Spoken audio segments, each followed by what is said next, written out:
Hello and welcome to Mr. E's Watch Reviews.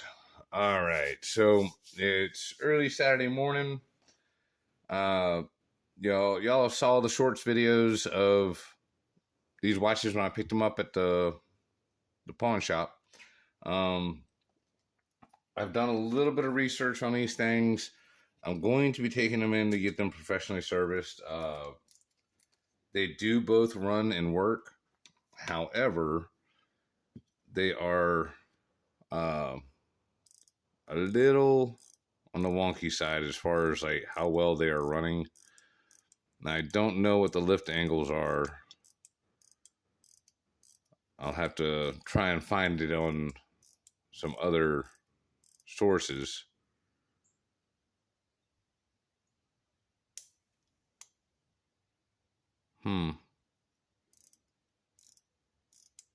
This one was running.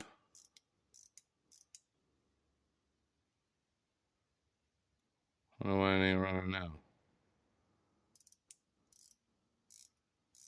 Maybe a few more winds. There we go. She's running now. All right, so this one is the Elgin. Both of these watches were made right around 1925, so they are right at that 100-year-old mark. I'll tell you what, we'll go ahead and flip it over. One of the cool things that I've found on these is that you can actually pop, like right here, you can see there's like a little lip. So you can actually pop the crown face off and you can pop the back off. So let's go ahead and pop this back off. That way y'all can see inside the movement in the back.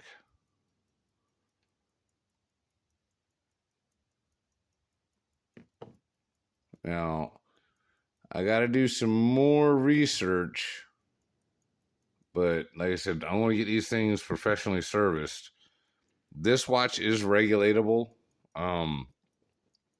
This little arm right here is how you can adjust it slower or faster. As you can see by the numbers and everything in there, like I said, this was made in the USA. It's got what, 17 jewels. I mean, everything is just absolutely gorgeous in here. You can see everything turning as you wind it up. You can feel it getting a little stiffer. Oh, that's fully wound right there. You can feel it. It just stopped. I mean, just absolutely gorgeous piece. I don't know if y'all be able to read what's up inside of there. But basically, the case is 14 karat gold filled. Man, I wish I had paid more attention or did this video when I did all the research. Because now I'm working off memory and I can't remember shit. So, but go ahead and just snap that back. You just push it back together. Take a few measurements on this little bad boy. I'll throw it on a time grapher for y'all. So the pocket watch's diameter is 43.5. Thickness is, looks like 10.6. And total length is 49.4. And with the hoop, 54.4. Now, I love vintage stuff and I love history. Elgin, again, I can't remember if these guys are still around or not. I want to say they are. The other watch, this watch here is manufactured by a company called South Bend. South Bend was actually owned by the Studebaker people. And yes, the automotive Studebaker people. This one here actually runs better, if I remember correctly, on the time grapher. But the problem is with this one, this crystal is not in really great shape. It's kind of funky. Let's see, going to get this one running. But this one runs better. Just like right off the back. But like this one here, there's stuff on the dial. Here we're going to pop this face off. But as you can see, there's scratches. I don't know if y'all can see them or not, but yeah, there's scratches on this crystal. And I mean, it's not in the best of shape. So I might have that crystal replaced. I don't know. But if you look closely here on the dial, there's a little bit of patina or dirt or something going on here. Now, I try to brush it off and it don't brush off. So I'm not exactly sure. I think it's just, the dial is just old and maybe this was off for a little while or something like that. I don't know. But that is one of the cool things about these, is that you can get to both sides and access both sides pretty easily. Hang on a second. Just snap that back on. Again, this is also a 14 karat gold filled case. By the looks of the chain and the discoloration, I would say this chain is most likely either just some other kind of metal, because you see where shit's wearing through. But at any rate, we can get another chain for it, but you gotta love a pocket watch that's already got a chain on it. Pop that open. Look at that. Isn't that just fucking beautiful, y'all? I mean, I enjoy a see-through case back, but this is just badass. Like, I really enjoy and like this about pocket watches. Just being able to see it and feel it. Here, fold that out the way. Look at all that stuff, man. 100 years old. I don't think these things have ever been serviced. I mean, they could have been. Again, I got these from the pawn shop, so it's not like he was able to tell me a whole lot. But there you go. There's all the lettering. 19 jewels in this one. Absolutely gorgeous finishing on everything. And this one, the 429 movement, this is actually adjusted to temperature in 4 different positions. Which, again, pretty remarkable considering 100 years old. You know what I mean? Again, we'll take some measurements real quick, and I'm going to try and do some more research and whatnot. Again, you can see there where it says 14 karat gold filled. And this is a Wadsworth quality case. Apparently they made cases for South Bend. And again, there's a whole lot of history and stuff like that, but it kept going. Like, the stuff that I found kept going back over and over and over. More the car line and, this and that of the business practices, and less about the watches and their manufacturing process or anything like that. But basically, back in the 20s, the major watch manufacturers here in the U.S., you had Waltham pocket watches, or Waltham watches, which I actually have one of those. You guys can check out the video. It's here on the channel. I should have brought that one out also. That one, my other pocket watch was my great grandfather's. that he bought with his winnings from a gambling poker game that he ran in the back of the bar where the Babe, Babe Ruth used to come gamble every time he was in town. At any rate, one night my great grandfather had a real good gambling session with him and won some money. So he took part of the winnings and went out and bought him a real nice pocket watch to commemorate it. And I said, I've got that one. It's also 14 karat gold filled, but it's 14 karat white gold. Let's go ahead and measure this up. Should be about the same as the other one. Yep, 45 millimeter.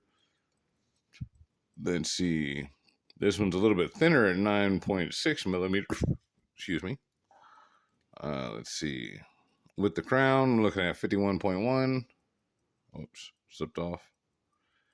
Or 51. And then on the outside of the hoop, 56. So very similar. Let's put these bad boys on a time grapher.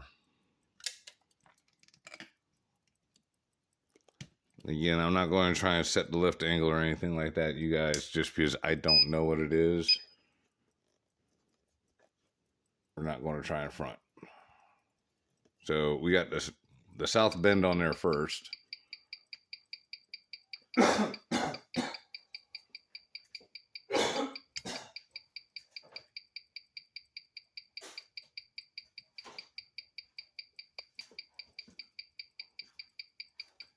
Yeah, as you guys can see, this thing is running very wonky.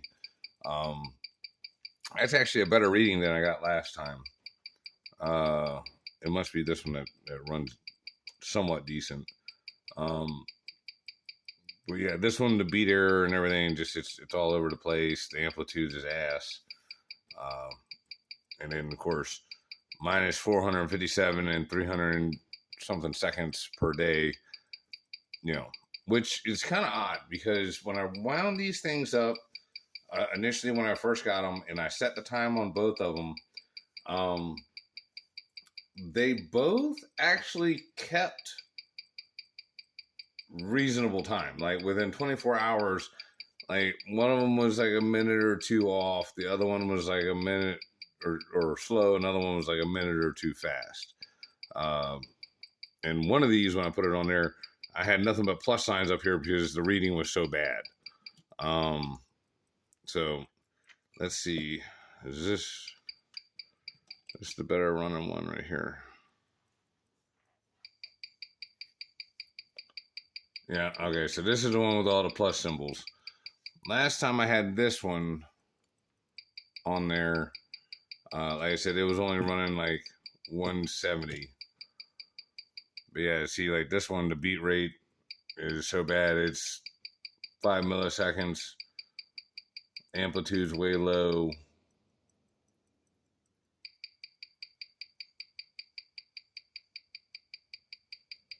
Yeah, so both of these things need to be serviced.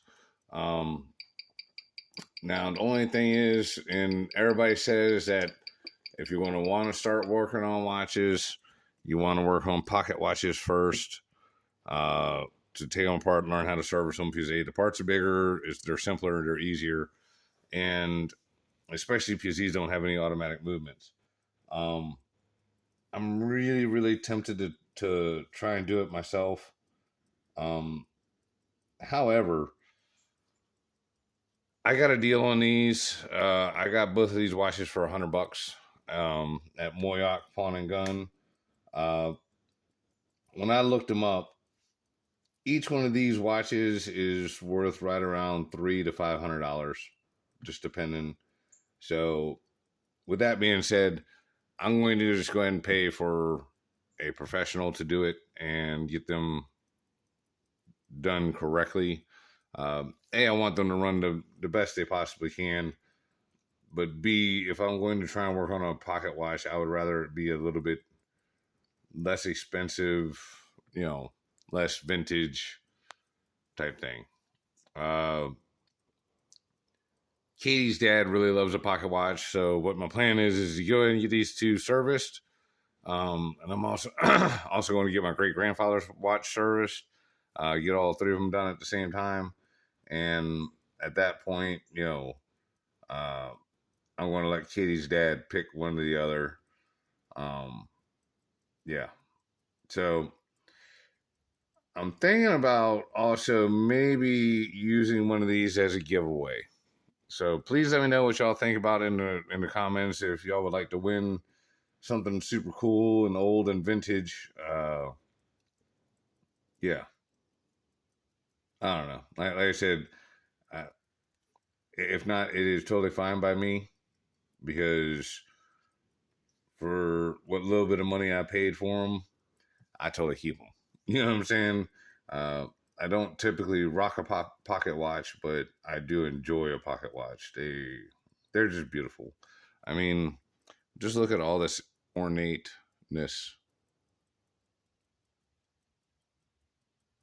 I mean, you know what I'm saying? Like you don't get craftsmanship like this no more. You know, they just don't do shit like this. Again, sorry about the stuff on my fingers. Anybody that's been seeing my videos on all the work I've been doing on my pickup truck, Sally Mae, over on Whoop Ass Racing Channel, um, y'all will know I've been putting in some shit and doing a lot of Pour 15. And Pour 15 is like a rust inhibitor. If you get the shit on you, it ain't coming off, man. Like this is even after fucking fingernail polish remover and showers and everything else, and I still can't get it off. So, this is also just a quick little note to anybody who has a problem with my hands. Look, you can leave a comment if you want to. Don't be more mad and pissy or get all fucking butthurt when I come back at you like fucking hard. You know what I'm saying? Like swinging. So it's very simple. This is a blue collar channel for fucking blue collar guys. Anybody's allowed to watch, but if you're a little manicured, pedicured, fucking, pretty nail having bitch boy, and you don't like my hands, well, shut the fuck up. Okay?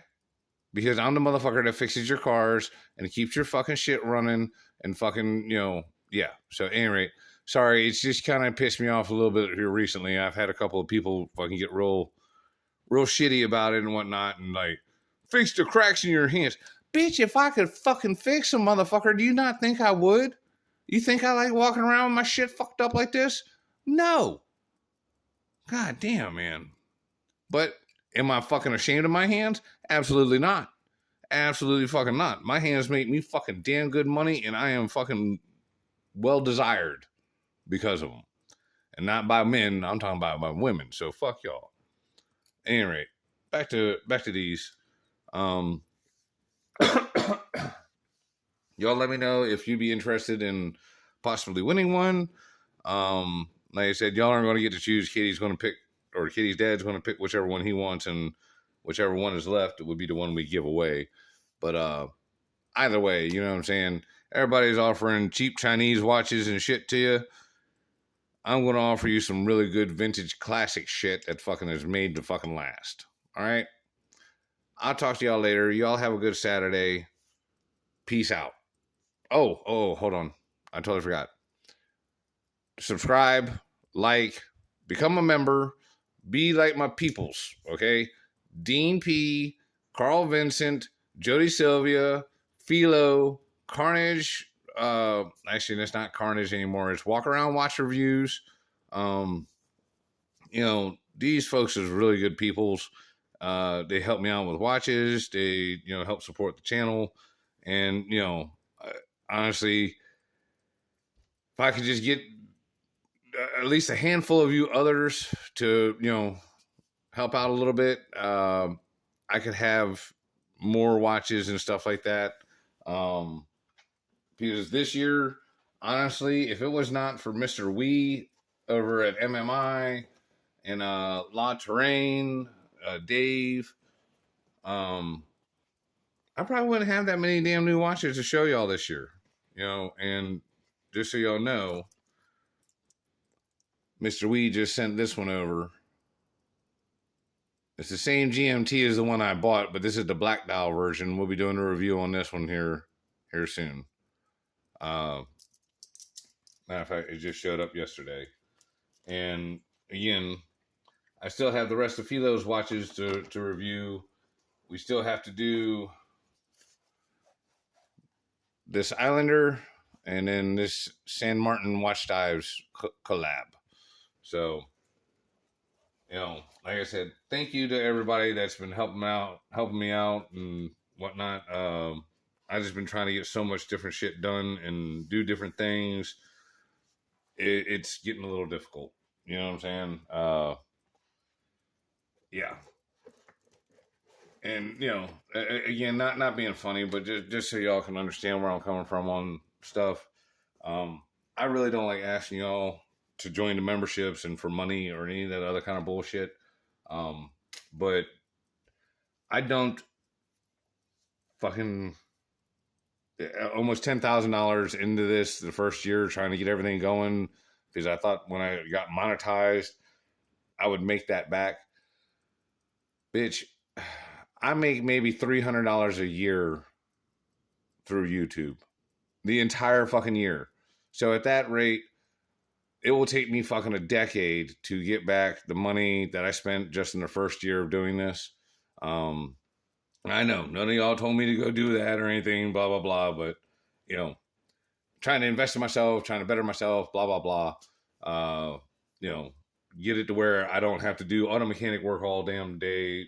I can just enjoy or do stuff that I actually enjoy, like watches and fixing watches and that kind of thing. But yeah, so it dawned on me, seeing all the money I've done spending on watches and trying to get this channel done or rolling, I could have fucking paid somebody to do my truck for me. You know what I'm saying? And not that I would have done that because I'm not that kind of guy. Like I like doing my shit myself because I don't trust others. Yeah, it's painful. You know what I'm saying? Just when you stop and think about stuff and whatnot, just the money that's already gone and pissed away. And it's not pissed away because I got a lot of watches. I've met a lot of cool people and I'm not regretting any of this, but yeah, you know what I'm saying? It's not fucking financially feasible to keep doing it. So yeah. That's why we're struggling this year. That's why you haven't seen as many cool watches and you ain't seen so much stuff flying off of San Martin. And also, I'll just put this out there. I'm sure y'all have seen everybody putting out the AliExpress summer sale videos and all that, and I'm not doing it. Okay? I told y'all, AliExpress has fucking pissed me off. They can eat a dick. I'm not saying y'all don't go buy from them. I'm just saying I'm not going to waste my time promoting their bullshit anymore because they don't fucking pay me. Even when I do earn money through them, they don't fucking pay it to me. Like, back, it was November or whatever that they had the big sale. Fucking I racked up like $200 worth of sales. They gave me $160. And it was actually more than that because like the way it laid out or whatever, you know what I'm saying? It was like $200-$300 worth of stuff that they said I had earned. And then when they're like, here's your payment, it was like a fucking half. So I'm not dealing with them no more. I'm not doing no bullshit. I'm not putting the links up there.